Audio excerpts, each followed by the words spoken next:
வீண் பேச்சு, பாதிப்பு.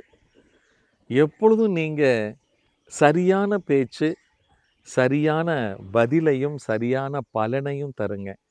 ஆனால் வீணான பேச்சு உங்களுக்கு மன களைப்பையும் மன உளைச்சலையும் மன கஷ்டத்தையும் கண்டிப்பாக கொடுத்துரும். நம்முடைய துன்பங்கள், நம்முடைய கவலைகள், நம்முடைய வருத்தங்கள் எல்லாம் எதன் வழியாக வருதுன்னு நீங்கள் யோசிச்சு பார்த்தீங்கன்னா உங்களுடைய வீண் பேச்சின் வழியாகத்தான் வருங்க. நல்லா கவனிங்க. வீண் பேச்ச நம்புறவங்க எப்பொழுதுமே பிரச்சனைக்குரியவங்களா இருப்பாங்க.